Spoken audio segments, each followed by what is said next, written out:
आप देख रहे हैं यूट्यूब चैनल मैथ मतलब मस्ती। इस चैनल पर आज बिहार एसएससी के लिए मैथ का एक सीरीज शुरू हो रहा है। यह सीरीज जो है लगातार बिहार एसएससी के एग्ज़ाम होने तक चलेगा और इसमें एक सेट में गणित के 25 प्रश्नों को लिया जाएगा और टोटल जो 25 प्रश्न होगा यह प्रश्न लगभग सारे टॉपिक को टच करेगा। और अगर आप इस सारे टॉपिक को देखते हुए इसको रिवीजन करते हैं तो यह प्रश्न जो है आपके एग्ज़ाम के लिए बहुत ही इंपॉर्टेंट होगा। तो आप इस चैनल से जुड़े रह करके और लगातार इसको मैथ का जो टॉपिक मिलेगा, जो भी क्वेश्चन मिलेगा, आज के लिए सेट नंबर 1 है, इसी प्रकार से आगे सेट मिलते रहेगा। तो आप उसको कंप्लीट करके और एग्ज़ाम में मैथ के क्षेत्र में आप बेहतर कर सकते हैं। और इस चैनल पर लगातार केवल मैथ का ही नहीं, math, reasoning, GK, GS, current affairs सभी टॉपिक का विस्तृत पूर्वक तैयारी करवाया जा रहा है। आप जा करके उससे भी जुड़ करके और अपनी तैयारी को और आगे बढ़ा सकते हैं और एग्ज़ाम में बेहतर कर सकते हैं। तो इस चैनल से जुड़े रहने के लिए आप इस चैनल को सब्सक्राइब कर लीजिए ताकि इसी टाइप का वीडियो जो है आपको लगातार आगे मिलता रहे। और इस चैनल पर मैथ और रीजनिंग का जो कुछ प्रैक्टिस सेट है उसको भी करवाया गया है। तो आप जा करके उसको इसके प्लेलिस्ट में और वहाँ से भी जुड़ सकते हैं जिससे आप उसको कंप्लीट कर सकें। तो चलिए शुरू करते हैं आज का सेट नंबर 1। आज सेट नंबर 1 में ही 25 प्रश्न को लिया गया है। आपको पता होगा कि एग्ज़ाम में भी जो बीएसएससी का एग्ज़ाम होने वाला है इंटर लेवल का, उसमें भी मैथ का केवल 25 प्रश्न ही रहेगा। ऐसे तो प्रश्नों की संख्या 150 होगा, लेकिन गणित से केवल 25 प्रश्न ही रहेंगे। तो चलिए आज का देखते हैं सेट नंबर पहला, इसमें क्या क्या प्रश्न है और कैसे कैसे इसको हमको सोल्व करना है। और अगर इसके किसी टाइप में आपको प्रॉब्लम हो तो आप उसको कमेंट कीजिए और उस कमेंट के माध्यम से हम उस टॉपिक को अलग से विस्तृत पूर्वक उसको कंप्लीट करेंगे। लेकिन इस चैनल पर मैथ का कुछ टॉपिक कंप्लीट किया गया है और आगे किया भी जा रहा है, तो आप प्ले लिस्ट से जा करके उससे भी जुड़ सकते हैं ताकि आपका तैयारी जो है आगे बना रहे। तो चलिए शुरू करते हैं आज का क्वेश्चन नंबर पहला। तो कह रहा है किसी समबाहुभुज में जिसके आंतरिक कोणों का योग और बाह्य कोणों का योग, इसका अनुपात दिया हुआ कितना 7:2 है। तो सबसे पहले आंतरिक कोण है और उसके बाद है बाह्य कोण, ये ध्यान रखिएगा। और इसका अनुपात है योग का 7 और 2। तो समबाहुभुज में कुल कितनी भुजाएं हैं, तो भुजा निकालना है। तो देखिए इसके लिए एक फार्मूला है, आपको पता होगा कि कोई भी समबाहुभुज हो सबके बाह्य कोणों का योग 360 होता है। बाह्य कोणों का योग कितना होता है 360 होता है। लेकिन आंतरिक कोणों के योग के लिए एक फार्मूला है n-2 और इंटू में 180, ये फार्मूला है इसका। तो आप इसके सहायता से रेशियो वाले फॉर्म को लिख सकते हैं। देखिए कैसे इसको लिखेंगे। तो देखिए ध्यान दीजिए, इसमें जैसे 7/2 दिया है तो पहले ऊपर में किसका है आंतरिक कोण का, तो 7/2 है यानी 7:2। तो आंतरिक कोण का होता है n-2 और इंटू में 180 और बटा में 360, ये हो गया बाह्य कोण का।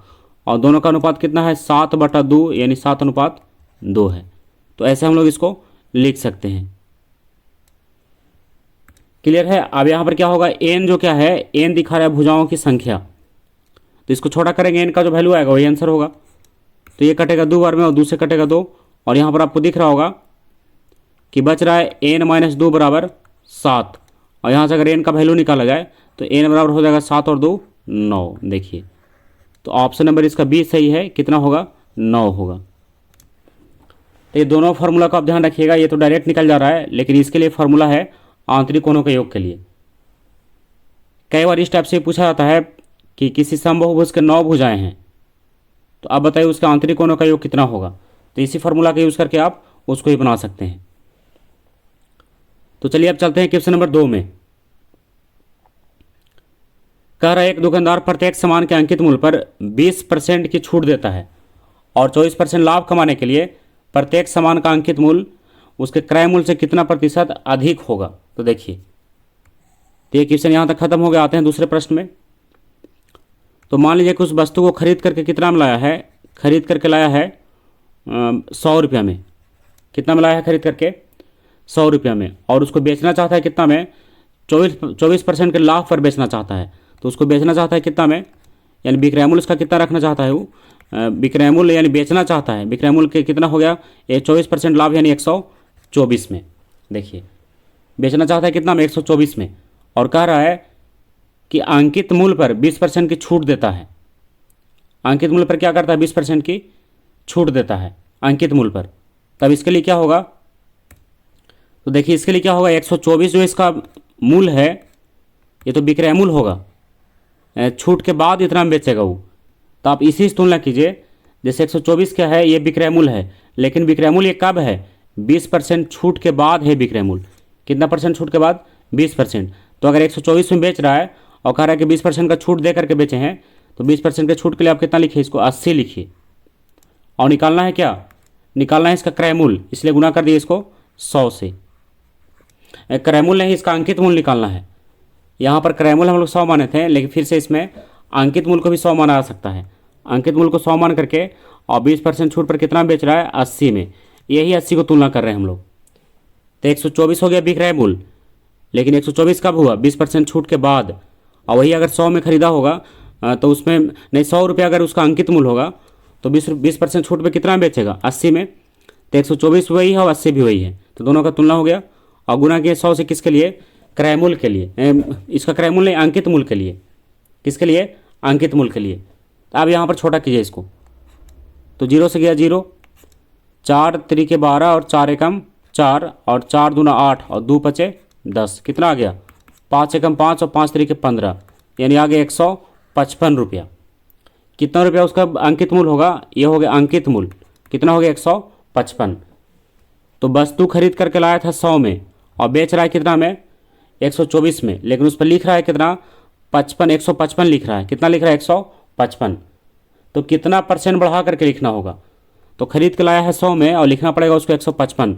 तो कितना परसेंट बढ़ाएगा? तो बढ़ाएगा कितना परसेंट? 55%, तब ना 155 होगा। इसलिए ऑप्शन नंबर डी इसका सही है, 155। 155 नहीं, 55%। यहाँ पर खाली पूछ रहा है कि कितना प्रतिशत वृद्धि करना होगा, तो कितना परसेंट वृद्धि करेगा? 55%।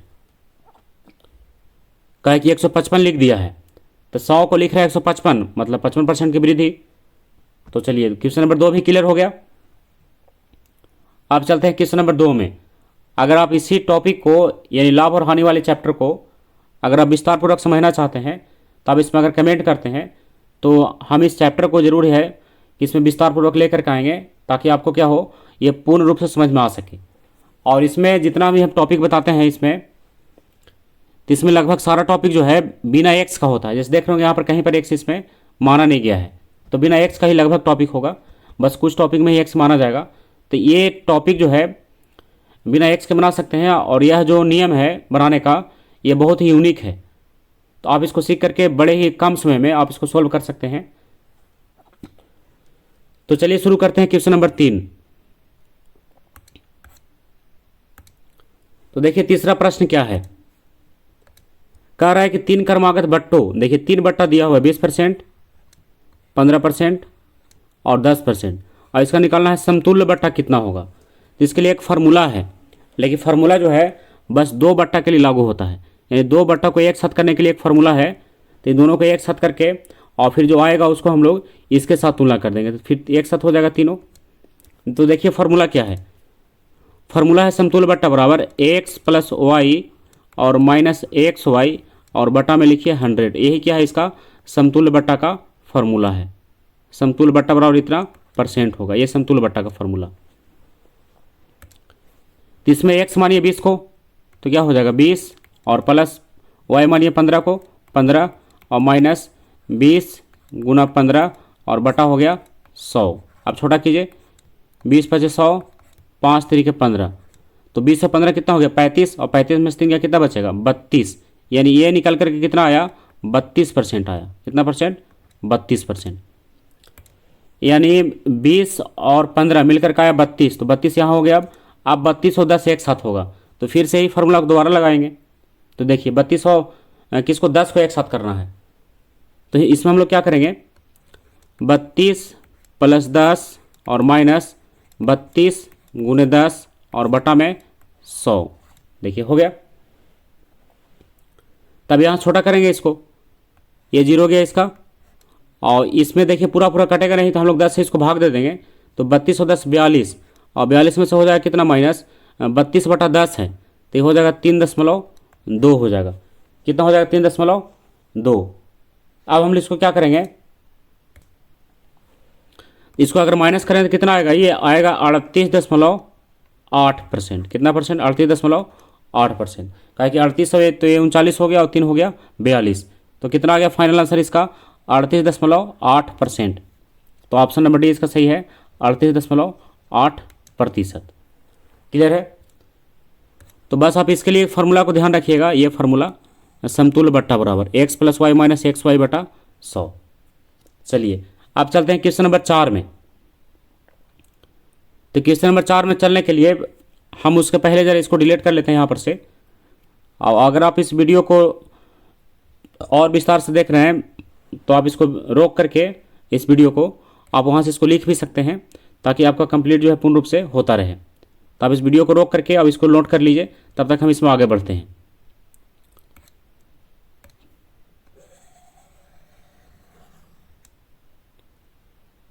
तो देखिए इसमें अब आइए क्वेश्चन नंबर 4 में।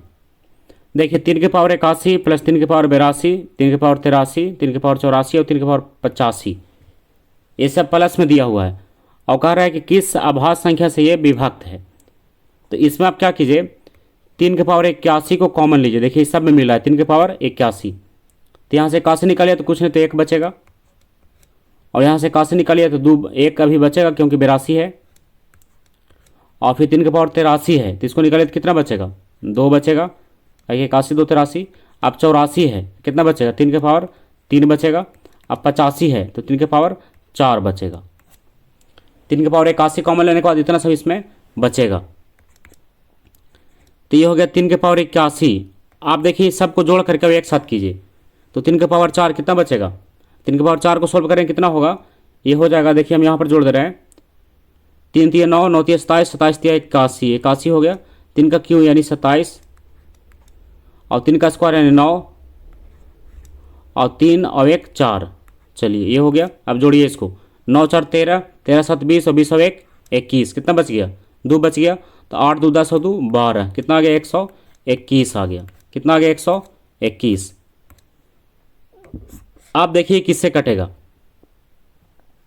तो मैंने यहाँ पर ध्यान रखेंगे 121 किससे कटेगा, क्योंकि 121 अगर कट गया तो ये तो कट ही जाएगा।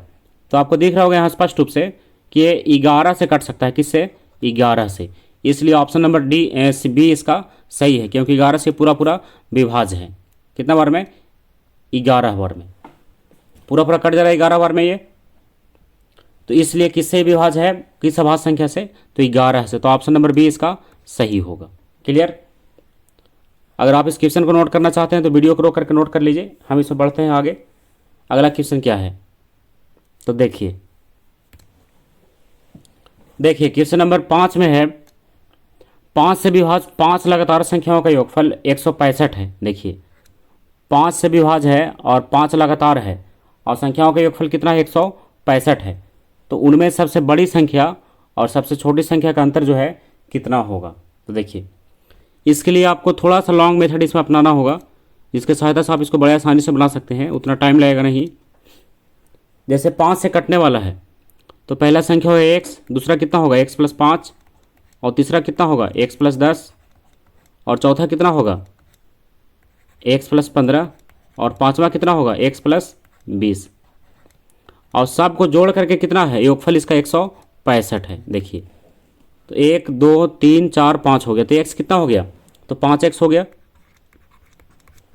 ठीक है, और इसको जोड़िए तो 5 और 10 15, 15 और 15 30, और 30 और 20 50, और बराबर हो गया 165। बस इतना ही इसका मेन है। अब आ गया 5x बराबर, उधर जाकर 50 घट जाएगा, कितना बचेगा, ये बचेगा 115 बचेगा, तब ना 165 होगा। तो 5 दूना 10 और 5 3 के 15, तो x का मान कितना हो गया 23 हो गया। लेकिन यहाँ पर कुछ मिस्टेक कर रहा होगा, x का मान आ गया 23, कितना आ गया 23 आ गया।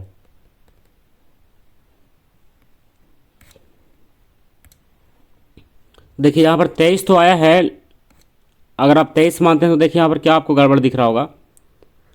अगर आप 23 को मानते हैं इसमें कि x का मान आ गया 23, तो पहली संख्या तो 23 हो गया।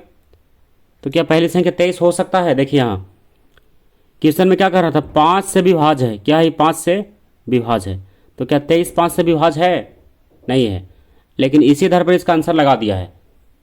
तो ऐसे होना नहीं चाहिए इसमें, क्योंकि 5 से विभाज्य, तो 5 से विभाज्य उसका संख्या थोड़े आ रहा है। जैसे 23 अगर लेते हैं तो सबसे बड़ी संख्या कितना है? x प्लस 20 है। तो 23 प्लस 20 कितना हो जाएगा? 43 हो जाएगा।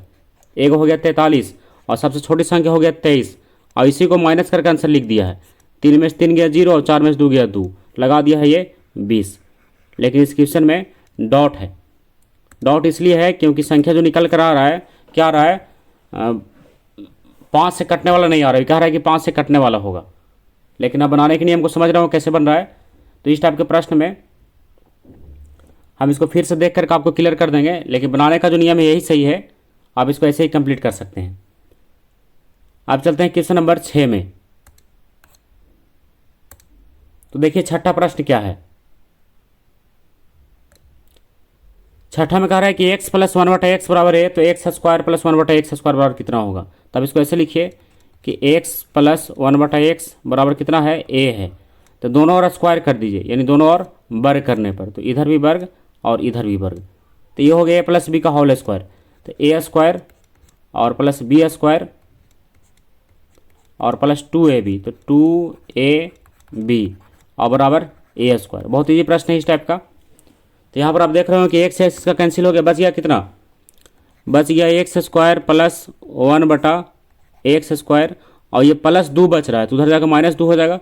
तो a स्क्वायर माइनस 2 हो गया। तो यही तो निकालना था इसमें। देखिए इसी का मान तो निकालना था कि x square plus 1/x square का मान कितना होगा? तो a स्क्वायर माइनस 2 होगा। तो देखिए कहाँ है a स्क्वायर माइनस 2, यानी ऑप्शन नंबर ए इसका सही है, a स्क्वायर माइनस 2 होगा। क्लियर? अब चलते हैं क्वेश्चन नंबर 7 में। तो चलिए 7 का क्या है। तो देखिए 7 में कह रहा है कि रामू के पास 200 खिलौने हैं। उसने दिवाकर को 10%, ममता को 20% और 1 दहाई खिलौना करण को दे दिया।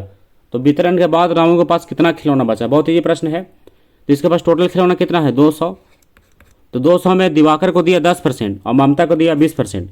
तो 200 का ही 10% और 20%। तो एक ही बार आप निकाल सकते हैं कितना परसेंट? 30%। ठीक है, तो कितना हो गया ये हो गया कितना? 30 दूना 60 हो गया। चलिए 60 को दे दिया। अब आगे बढ़िए। और 1 दहाई खिलौना करण को दे दिया। तो 200 का 1 दहाई, तो 200 का निकालिए आप 1 दहाई, कितना होगा? ये हो जाएगा कितना? 20 हो जाएगा। तो 60 दिया और 20 दिया, तो कितना दिया? 80 दे दिया। कितना दे दिया? 80। इसके पास खिलौना कितना था? खिलौना था 200, तो 200 में से दे दिया 80। तो अब क्या कीजिएगा? 200 इसमें से आप माइनस कर लीजिए, तो कितना बचेगा? 120 बचेगा। कितना खिलौना उसके पास बचा? 120 बचा, क्योंकि 60 खिलौना दे दिया ये दिवाकर और ममता को, 20 खिलौना दे दिया किसको? करण को। तो 60 और 20 कितना दे दिया? 80 दे दिया। इसके पास खिलौना था 200, तो 200 में से दे दिया 80, तो कितना बच गया? 120 बच गया। बहुत ईजी प्रश्न है। अब चलते हैं क्वेश्चन नंबर 8 में। तो देखिए 8वां प्रश्न क्या है।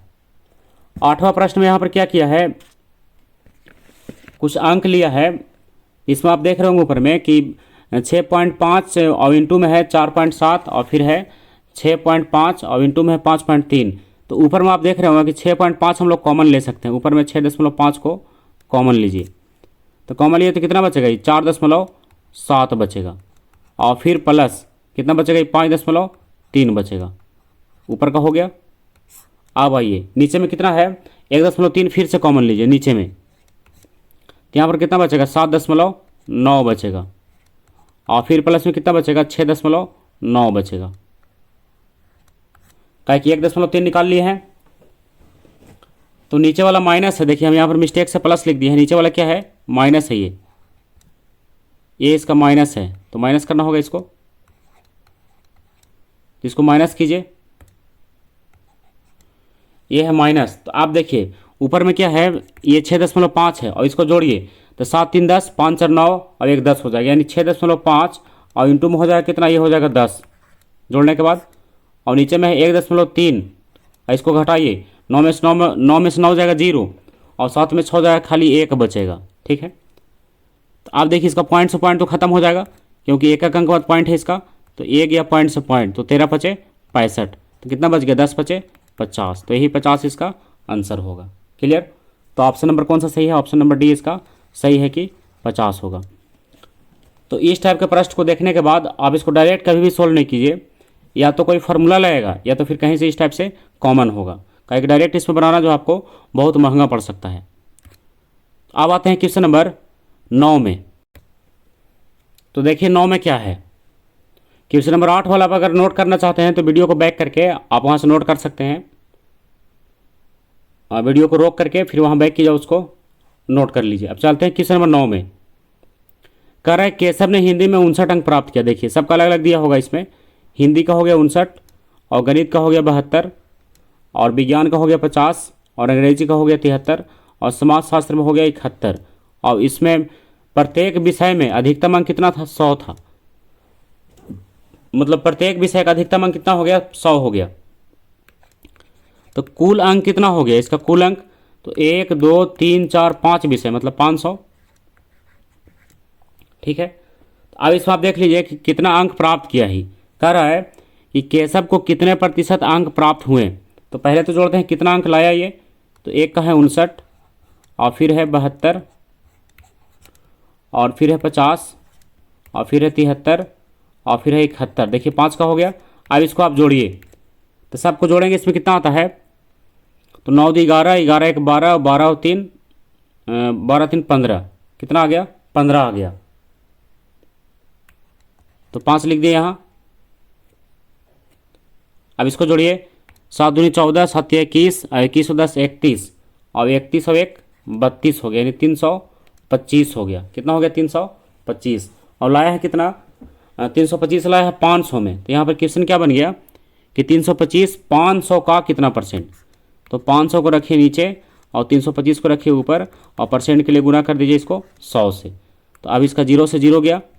अब यहाँ दिख रहा होगा कि इन लोग कटेगा भी, तो 5 से गया कितना बार में, 5 6 30, कितना बच गया, 2 बच गया, तो बन गया फिर से 25, तो 5 पचे 25, यानी कितना परसेंट, 65%। कितना परसेंट अंक लाया, 65%।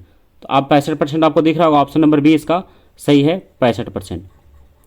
तो ये जो परसेंटेज का चैप्टर है इसको हम विस्तार से बताए हैं, आप जाके उसको प्लेलिस्ट में और वहाँ से देख सकते हैं कि कैसे इसको विस्तार से हम लोग समझ सकते हैं। अब आते हैं क्वेश्चन नंबर 10 में, 9 तक तो हो गया, 10 में आइए। कह रहा 8 पेन और 4 पेंसिल की कीमत जो है 180 रुपया है, और एक पेन की 1/4 कीमत एक पेंसिल की कीमत के समान है। देखिए एक पेन की 1/4 की कीमत जो है एक पेंसिल की कीमत के समान है। तो इसमें हम लोग क्या करते हैं, इसमें जरा फिर से एक बार मिलाइए। इसको तो पहले आप छोड़ दीजिए कि 8 और 4 का ये 180 दे रहा है। यहाँ पर पहले आइए, एक पेन की 1/4 कीमत पेंसिल की कीमत के समान है, तो एक पेन की 1/4 कीमत जो है पेंसिल के समान होगा। तो हम लोग क्या करते हैं, इसमें पेन वाले कीमत को मान लेते हैं, इसका पेन वाले को मान लीजिए x, कितना मानते हैं, x मानते हैं। तो एक पेन की एक कीमत पेन की 1/4 कीमत पेंसिल के समान है, तो पेंसिल वाला कितना होगा। देखिए आपको जितना बार नहीं समझा उतना बार इसको पढ़ सकते हैं। एक पेन की 1/4 कीमत एक पेंसिल की कीमत के समान है, तो इसका 1/4 यानी x का 1/4, यानी 1/4 जो है इसका बराबर है। तो ये हो गया x और ये हो गया 1/4। अब 8 को पेन और 4 को पेंसिल दोनों मिलाकर के 180, तो दोनों जोड़ के 180 के बराबर कर दीजिए। तो एक पेन का 100 रुपया, तो 8 पेन का 8x हो गया। एक पेंसिल का 1/4, तो 4 पेंसिल का, तो 1/4 और गुना 4, कहे कि 4 के लिए 4 से गुना, और दोनों मिलाकर के 180 हो गया। तो अब यहाँ पर देख रहे होंगे 4 से 4 गया, तो 8x और x कितना हो गया, 9x, और बराबर हो गया 180। कितना बार में कट गया, 9 दूनी 18 यानी 20 बार में। तो x का मान कितना हो गया, 20 हो गया, x का मान 20 हो गया। तो क्या पूछता था इसमें, तो 10 पेन और 15 पेंसिल, तो 10 पेन, तो एक पेन का हो गया 20, एक पेन का कितना हो गया 20 हो गया। तो पेन है यहाँ पर 10, तो एक पेन का 20, तो 10 पेन का 20 गुने 10 यानी 200। अब प्लस x का मान अगर आप यहाँ पर रखिएगा 20, तो 20/4 किया कितना आएगा, 5 आएगा। तो एक पेंसिल का 5 है, तो पेंसिल के गो है 15 गो है, तो 15 गुना 5, यानी ये हो गया 200 और ये हो गया 115 पचे 75, तो मिलाकर कितना आ गया 275 आ गया। अब ऑप्शन में चलिए कहाँ है 275, तो 275 है ऑप्शन नंबर सी में, इसलिए ऑप्शन नंबर सी इसका सही है। कितना होगा 275 होगा। बहुत ईजी प्रश्न है। तो क्लियर हो गया इसका कि ऑप्शन नंबर सी इसका सही उत्तर है। अब चलते हैं क्वेश्चन नंबर 11 में। और अगर आप इस क्वेश्चन को नोट करना चाहते हैं तो आप इसको वीडियो को रोक करके आप इसको नोट कर सकते हैं। हम बढ़ते हैं क्वेश्चन नंबर 11 की तरफ। तो देखिए क्वेश्चन नंबर 11 में क्या है, कह रहा है कि 3000 रुपये के मूलधन पर 5 वर्ष में एक व्यक्ति को 1950 रुपये का साधारण ब्याज किस दर से मिलेगा, यानी दर निकालना है। तो देखिए, तो आप पढ़े होंगे फॉर्मूला SI बराबर, यानी सिंपल इंटरेस्ट बराबर साधारण ब्याज बराबर PRT/100। बहुत ईजी फार्मूला है और इसको बनाना ही बड़ा आसान होता है।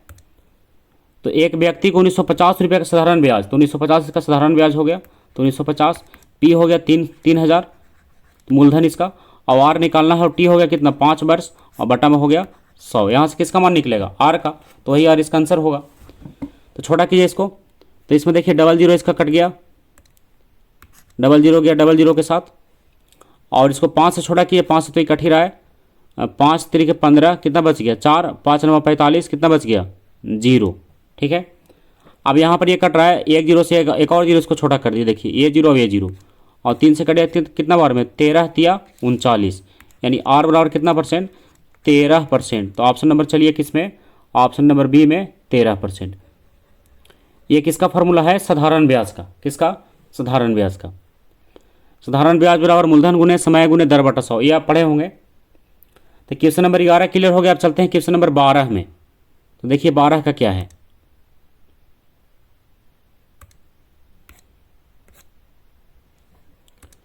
तो देखिए 12वां प्रश्न है, इसमें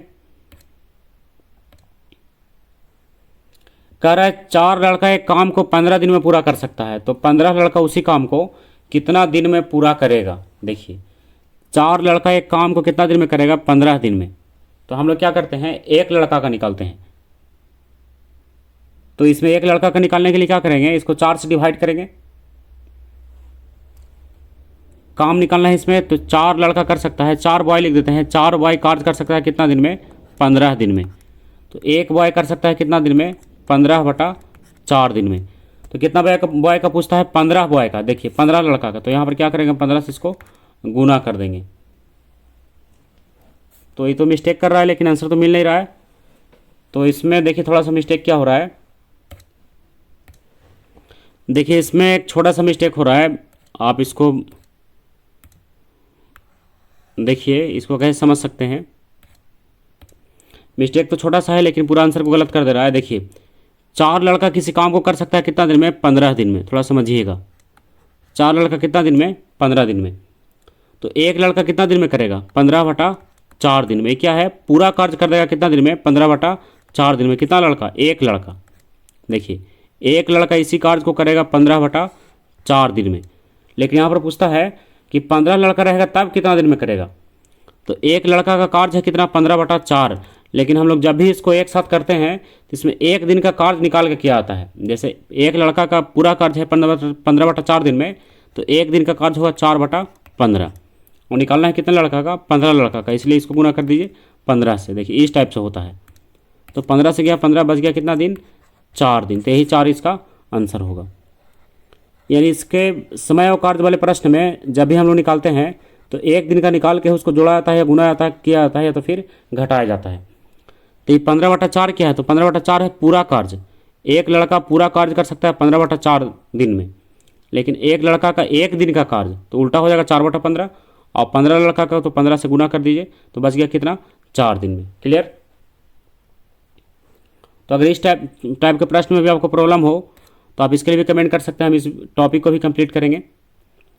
तो चलिए क्वेश्चन नंबर 13 में अब कह रहा है आयत की परिमाप क्या होगी यदि आयत की लंबाई 15 सेंटीमीटर है जो उसकी चौड़ाई से 6 सेंटीमीटर कम है। तो देखिए, तो एक छोटा सा बस फार्मूला ये फिगर बना करके हम समझने के लिए बना दे रहे हैं, आप इसको ऐसे भी सोल्व कर सकते हैं। कह रहा है कि यदि आयत की लंबाई जो है 15 सेंटीमीटर है जो उसके चौड़ाई से 6 सेंटीमीटर कम है, तो इसमें देखिए यहाँ पर दिख रहा होगा कि चौड़ाई को ही अधिक बना दे रहा है, लंबाई कह रहा है कि 15 सेंटीमीटर है, तो लंबाई को लिख देते हैं अगर 15, तो कह रहा है कि उसकी चौड़ाई से 6 सेंटीमीटर कम है, यानी इसका मतलब इसका चौड़ाई जो है कितना है 21 है। ऐसे फिगर में तो बड़ा नहीं दिख रहा है, लेकिन आपको ऐसे ही बनाना होगा इसको, है ना। या तो 21 इधर लिख दीजिए, 15 उधर लिख दीजिए। क्वेश्चन में देखिए क्या रहा है, एक आयत की लंबाई 15 सेंटीमीटर है, ठीक है, जो उसकी चौड़ाई से 6 सेंटीमीटर अधिक है। वो अधिक यहाँ पर कर, हम सोच कम यहाँ पर लिख रहा है। देखिए मिस्टेक कर रहा है, लंबाई 15 सेंटीमीटर है जो उसकी चौड़ाई से 6 सेंटीमीटर अधिक है, तो उल्टा हो गया। लेकिन फिर भी क्या है, एल हो गया इसका 21 और बी हो गया इसका 15, ये तो आप समझ रहे होंगे। ये हो गया लंबाई और ये हो गया चौड़ाई, क्लियर। एक 6 सेंटीमीटर अधिक है तो 6 तो अधिक हो ही गया। चलिए उतना नहीं सुधारते हैं इसमें, बस बन गया। तो उसका परिमाप निकालना है, तो परिमाप का फॉर्मूला होता है 2 इंटू लंबाई प्लस चौड़ाई, तो 21 प्लस 15, दोनों को जोड़िए, तो ये 2 का 2 हो गया, और 5 एक 6 और 2 एक 3, तो 36 दूना कितना हो गया 72 हो गया। लेकिन यहाँ पर 72 जो है मिल नहीं रहा है, 72 ऑप्शन में नहीं है। तो फिर से मिलाते हैं इसको। एक आयत की लंबाई 15 सेंटीमीटर है जो उसकी चौड़ाई से 6 सेंटीमीटर अधिक है। देखिए इसमें फिर से इसको आपको समझना होगा। ऐसे 21 में तो 6 सेंटीमीटर अधिक दिखा रहा है, लेकिन हम लोग इसको ज़्यादा ले लिए हैं, हमें लिखने क्रम में इसको कुछ ध्यान नहीं दिए। देखिए कह रहा है कि लंबाई 15 सेंटीमीटर है जो उसके चौड़ाई से 6 सेंटीमीटर अधिक है, यानी लंबाई को रख दिए 15, इसके चौड़ाई से 6 अधिक है, यानी कितना होगा 9 होगा। देखिए है ना, अब आपको स्पष्ट समझ में आ रहा होगा।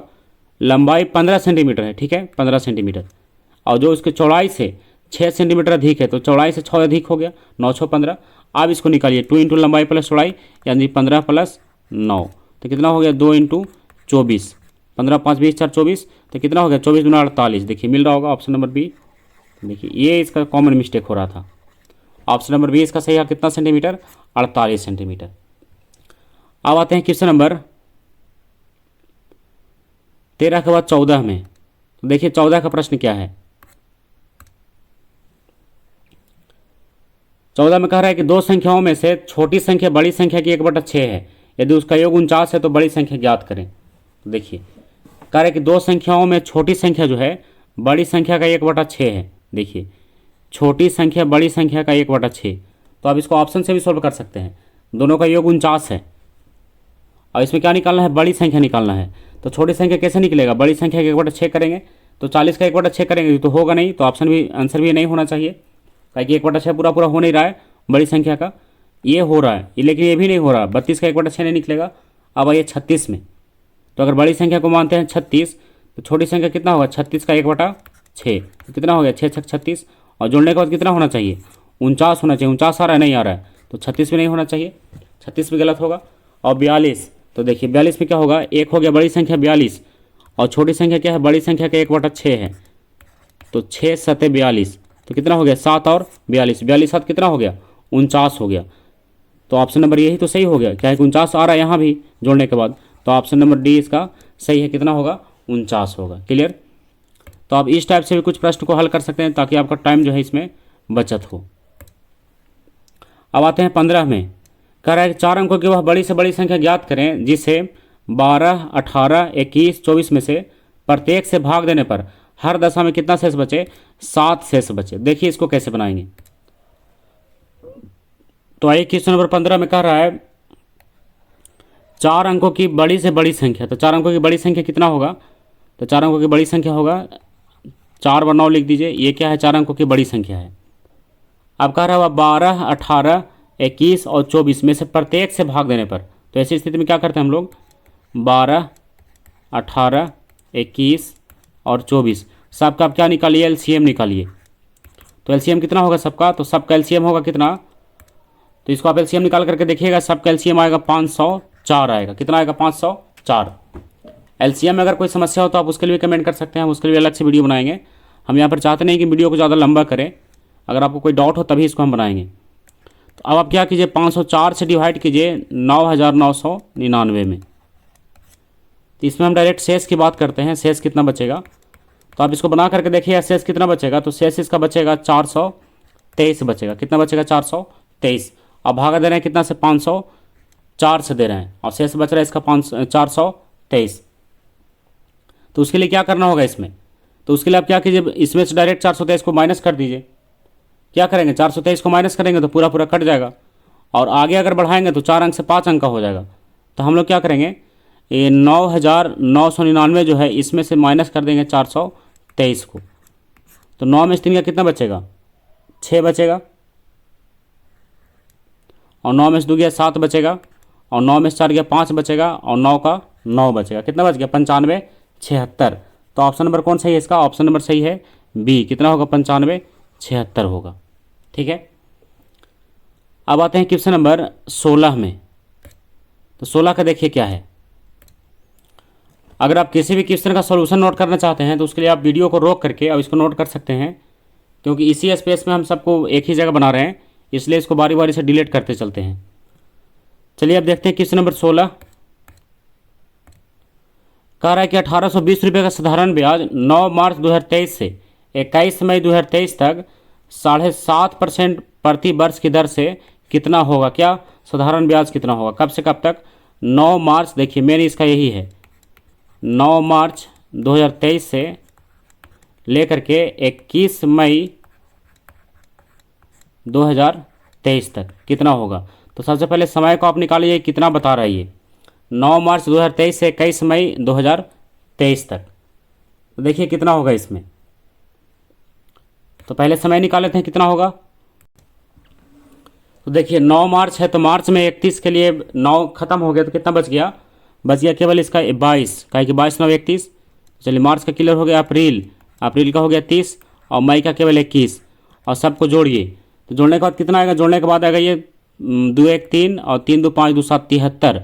तो 73 दिन है, लेकिन यहाँ पर क्या है, वार्षिक है, तो आप इसको 365 से डिवाइड कर दिए। तो कितना आएगा ये आएगा 1/5। कितना आएगा, 1/5 साल हो जाएगा ये, 1/5 वर्ष। ठीक है, 5 से कट रहा है, 5 3 15, 5 से 35 1 36। तो टी का मान हो गया, और यहाँ पर आर का मान दिया हुआ है 7.5 प्रति वर्ष की दर से। तो आर तो दिया हुआ ही है, तो आर हो गया 7.5%। तो साधारण ब्याज कितना होगा। तो साधारण ब्याज का फॉर्मूला लगाइए, तो बहुत इजी प्रश्न है। एस आई बराबर फॉर्मूला होता है PRT/100। तो पी हो गया 1820, और आर हो गया 7.5, और टी हो गया 1/5, और बटा में हो गया इसका 100। तो इसी को छोटा करेंगे, तो छोटा करने के बाद जो भी आएगा वही आपका क्या होगा, साधारण ब्याज होगा। तो देखिए छोटा कीजिए इसको, पॉइंट तो खत्म हो गया, इसका 1 जीरो लगा दिए, और इसको छोटा कीजिए 5 से। तो 5 से कितने बार में गया, ये 15 बार में, 15 5 75, और फिर इसको ही 5 से कीजिए। तो पहले इसका 1 जीरो हटा दीजिए, 5 से कीजिएगा तो 5 से कितने बार में, 20 बार में, और ये तो 5 से कटेगा नहीं, तो 5 से काटिए इसको 3 बार में, 5 3 15। और इसको क्या कीजिए, 2 से छोटा किए 10 बार में, और 2 से कीजिए कितने बार में, 91 बार में। तो 91 गुने 3 और बटा 10। तो 91 को 3 से गुना कीजिए, 1 अंक बाद पॉइंट रख दीजिए, बहुत ईजी है। तो 3 एकम 3 और 9 तिया 27 हो गया। कितना हो गया, 3 एकम 3 और 9 तिया 27। तो इसमें कितना आएगा, 1 अंक बाद पॉइंट होगा, तो कितना बचेगा, 27.3। कितना आएगा, 27.3 रुपया। बहुत कम ब्याज है, लेकिन जो आंसर है वही आपको लगाना होगा, 27.3 रुपया। तो यही हो गया ऑप्शन नंबर इसका डी जो है सही उत्तर है। तो अब इसको बनाने के लिए ये वाला जो टाइम निकाला है इसको आप ध्यान से देख लीजिएगा, बाकी उसमें और कुछ नया नहीं है। 9 मार्च से, तो मार्च का हो गया 31, और मार्च के बाद अप्रैल का हो गया 30, और मई का तो 21 से होगा, कहे कि 21 इसमें है, ये है।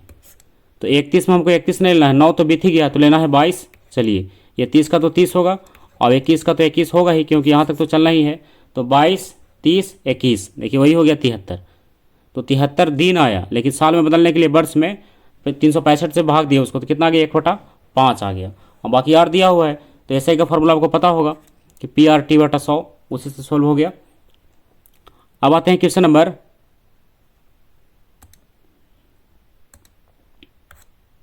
17 में। देखिए 17 का प्रश्न क्या है, दिया है 2 के पावर में दिया है n/2 दिया है, और बराबर है 64। तो 64 को आप लिख सकते हैं कितना, 2 के पावर 5 लिख सकते हैं, कहे कि 2 दूना 4 दूना 8 दूना 16 दूना 32 दूना 64।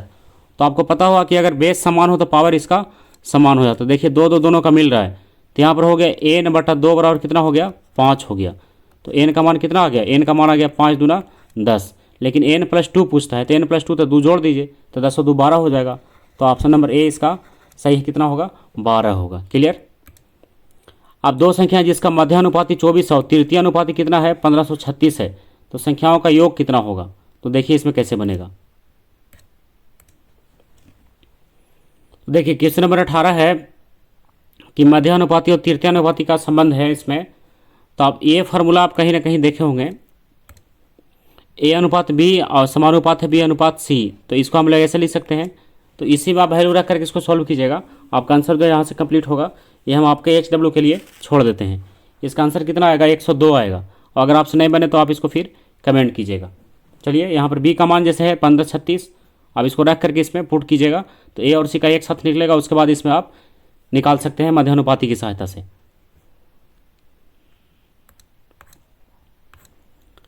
अब आते हैं क्वेश्चन नंबर 19 में। कह रहा है प्रथम 5 अभाज्य संख्याओं का औसत कितना होगा।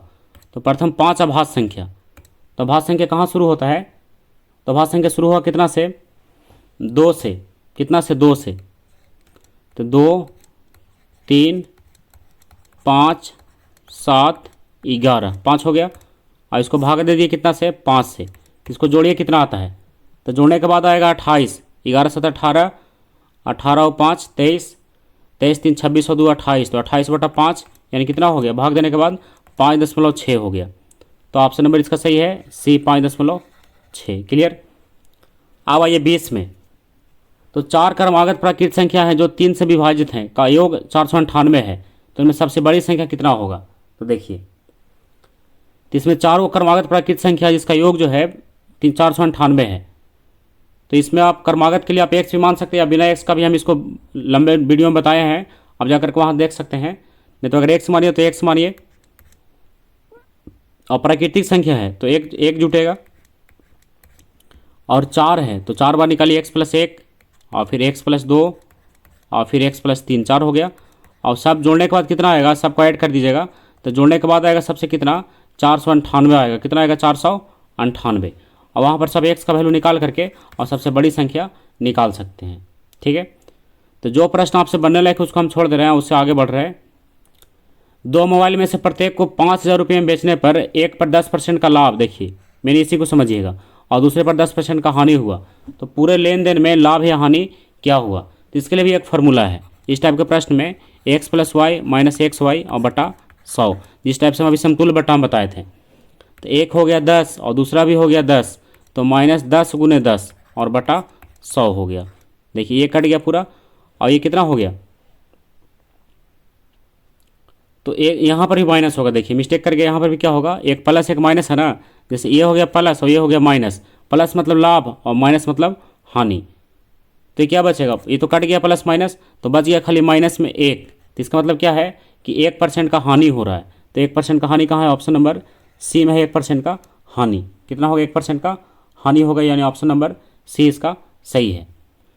तो आप फार्मूला के अनुसार रख सकते हैं, प्लस होगा लाभ के लिए, माइनस होगा हानि के लिए। तो यहाँ पर तो ये माइनस ही होगा इसके अनुसार, है ना, कहे कि ये लाभ है और ये हानि है। और ये अगला चीज़ जो इसके अनुसार पड़ेगा प्लस माइनस तो माइनस, देखिए यही प्लस माइनस माइनस। अब आते हैं क्वेश्चन नंबर 22 में। देखिए 22 का प्रश्न क्या है। तो 22 का प्रश्न है कि 2 संख्याएं तीसरी संख्या से क्रमशः 10% और 20% कम है। तो एक लिख देते हैं ए, एक लिख देते हैं बी और एक लिख देते हैं सी। तो देखिए क्या कहता है कि 2 संख्या तीसरी संख्या से 10% और 20% कम है। इसको मान लीजिए 100, तो ये है 10% कम यानी 90 और ये है 20% कम यानी 80। ठीक है। तो दूसरी संख्या पहली संख्या से कितना प्रतिशत है। तो दूसरी संख्या पहली संख्या से कितना प्रतिशत है, यानी 80 जो है 90 से कितना प्रतिशत है, कितना प्रतिशत कम है। तो कितना कम है, ऐसे तो 10 कम है लेकिन प्रतिशत कमी। तो प्रतिशत कमी का कमी गुने 100 और बटा में हो जाएगा बड़ा वाला मान, कहे कि प्रतिशत कमी निकाल रहे हैं। तो प्रतिशत कमी का फॉर्मूला है कमी गुने 100 बटा बड़ा मान। तो ये हो गया प्रतिशत कमी बराबर। तो 0 से 0 हो गया तो बच गया कितना, 100/9।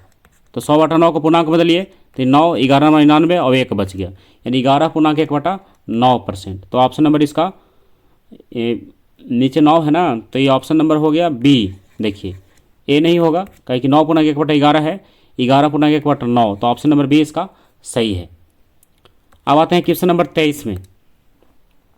ए किसी कार्य को 4 घंटे में, बी तथा सी मिलकर 3 घंटे में, ए और सी मिलकर 2 घंटे में, तो बी अकेला इस कार्य को कितने घंटे में। देखिए इसको अलग अलग लिखेंगे। ए का हो गया कितना घंटा, 4 घंटा, और बी और सी का कितना घंटा हो गया, तो बी और सी का हो गया 3 घंटा, और ए और सी का कितना हो गया, तो ए और सी का हो गया कितना 2 घंटा। देखिए ये तीनों अलग अलग लिखिए, ये अलग है, इसका ये अलग है और ये भी अलग है। तो पूछ रहा है किसका, पूछ रहा है किसका इसमें, तो पूछता है बी का। देखिए तो बी अकेला कितने देर में, तो हम लोग क्या करेंगे इसमें से, देखिए यहाँ पर बी और सी एक साथ हैं, तो अगर सी माइनस कर देंगे तो बी निकल जाएगा। तो सबसे पहले क्या करेंगे, यहाँ पर ए रख करके और सी निकालेंगे। तो सी निकालने के लिए क्या करेंगे, ये दोनों यहाँ पर है, दो में ए सी दोनों है, तो 1/2 और माइनस गया 1/4, इसमें से 1 हटा रहे हैं, तो एलसीएम लेंगे इसका 4, तो 2 दूना 4 और माइनस 1, तो हो गया 1/4। ये किसका आ गया, ये आ गया सी का। 1/4 मतलब 4, आपको पता होगा कि ये उलट के इसको लिखा आता है। तो सी का हो गया 4 और बी और सी दोनों का 3 है, तो दोनों में से घटा दीजिए किसको, दोनों में से घटा देंगे सी को, बी और सी में से सी घटाएंगे तो बी बचेगा। तो 1/3 में दोनों है और 1/4 में ये अकेले है। एलसीएम हो गया 12, 3 चौका 12, 4 3 12, यानी बच गया 1/12। तो 1/12 नहीं, कितना आंसर लिखिए आप, 12 लिखिए। पूरा कार्य कितना देर में करेगा, 12 घंटा में। तो ऑप्शन नंबर बी इसका सही है, 12 घंटा। तो ऑप्शन नंबर बी को आप सही कीजिए। अब आइए क्वेश्चन नंबर 24 में। तो देखिए 24 का प्रश्न क्या है। अब अगर आप इसको नोट करना चाहते हैं तो वीडियो को रोक करके आप नोट कर लीजिए। अब ऐसे समय और कार्य में अगर कोई भी डाउट हो तो आप इसको कमेंट कर सकते हैं, हम इसको पूरे विस्तार रूप से हल करने का प्रयास करेंगे ताकि आपको इसमें कोई प्रॉब्लम न रह जाए। तो देखिए अभी तुरंत हम बताए थे इसमें क्वेश्चन नंबर 24 टाइप का कि पेट्रोल की कीमत 90 रुपये प्रति लीटर थी, जो पहले 30% की वृद्धि हुई, उसके बाद 10% की कमी हो गई। अब पेट्रोल की कीमत प्रति लीटर क्या है, तो पहले 30% की वृद्धि और 10% की कमी, तो फाइनल आप रिजल्ट देख लीजिए क्या होता है। तो 30% की वृद्धि तो +30 और 10% की कमी तो -10 और प्लस माइनस माइनस 30 × 10 और बटा 100। अभी तुरंत देखे थे कि फाइनल रिजल्ट निकालने के लिए आप इसको लगा सकते हैं। तो 00 इसका गया, तो 30 में से 10 गया कितना बचेगा, 20 बचेगा, और 20 में से गया फिर 3, देखिए यहाँ पर 3 है ना, तो 10 3 13, तो पहले तो इसको 30 में से 10 गया 20 और 20 में से गया -3, कितना बचेगा 17% क्या हो गया, वृद्धि हुआ, 17% वृद्धि। तो 90 को आप 17% वृद्धि कर दीजिए, तो 90/100 और इंटू हो गया 117। तो आप इसको छोटा करके आंसर निकाल सकते हैं, कितना आता है इसमें। ऐसे आप इसको ऐसे छोटा कीजिए, 1 0 केवल छोटा कीजिए और देखिए इसको गुना कीजिए 9 से, तो 9 से 63 कितना बच गया, 6 बच गया। तो फिर 9 में कम 9 और 9 6 15, तो कितना बच गया, 1 बच गया। तो 9 1 10 और 1 अंक बाद पॉइंट होगा, तो 105.3। तो देखिए 105.3 कहाँ है, तो ऑप्शन नंबर इसका सही है सी में, 105.3। क्लियर। अब आज का लास्ट प्रश्न है क्वेश्चन नंबर 25 का। देखिए कह रहा आपके कक्षा में 70 विद्यार्थियों में 32 लड़कियों का औसत वजन 55 किलोग्राम है। तो इसको हम सेट करके केवल आपके लिए रहने देते हैं, आप इसको जरूर सोल्व कीजिएगा। ऐसे बहुत ईजी प्रश्न है। 70 विद्यार्थियों में 32 लड़कियों का औसत वजन 55 है, तो 32 का कुल वजन निकालिए, तो 32 × 55 इसका कुछ निकलेगा। अब संपूर्ण कक्षा का औसत वजन 60 है, तो 32 का ही दिया हुआ है और संपूर्ण कक्षा में 70 है, तो 70 का औसत वजन कितना है 60 है, तो 70 × 60 इसको भी निकालेंगे। और गुना करने के बाद इसका और इसका जो आएगा उसमें से हमको क्या करना है, माइनस करना, जो माइनस करके आएगा वही आपका आंसर होगा। क्लियर। तो अब बस यही आपका लास्ट प्रश्न हुआ। अगर क्वेश्चन नंबर 25 या फिर एक और पहले जो प्रश्न छोड़े थे, अगर आपको उसमें कुछ डाउट होता है तो आप उसको कमेंट कीजिएगा, हम उसको ज़रूर बताएंगे, है ना। तो बस आज के लिए यही लास्ट करते हैं। अगला सेट आएगा फिर इसी का सेट नंबर 2, तो आप इसको ज़रूर ट्राई कीजिएगा और इसको मेहनत कीजिएगा ताकि आपको आगे इसमें काम दे सके। और इसके जो मैथ का जो टॉपिक इसमें शुरू किया गया है, आप उसका लिंक यहाँ पर प्राप्त कर सकते हैं, इसी के वीडियो के लास्ट में अभी आपको मिल जाएगा ये। तो आप वहाँ पर जा करके उसको उससे क्लिक करके आप जितना इसमें टॉपिक कंप्लीट किया गया है आप उसको कंप्लीट कर सकते हैं। और इसमें सारा टॉपिक जो है, और इसमें एक सजेशन हम और देंगे कि अगर आप इसमें मैथ को देख रहे हैं तो मैथ को देखने के लिए सबसे पहले आप रेशियो को जरूर कंप्लीट कीजिएगा। इस विधि से पढ़ने के लिए आप रेशियो कंप्लीट कीजिएगा, क्योंकि अगर रेशियो आपका कंप्लीट है तो इस विधि से सारा टॉपिक आपको कंप्लीट करने में बड़ा आसानी होगा। तो चलिए आपको लिंक हम यहीं पर दे दे रहे हैं, देखिए इसका लिंक दिया हुआ है, तो आप इसको देखिएगा। तो अगला वीडियो आएगा इसी का सेट नंबर 2, तब तक के लिए बाय।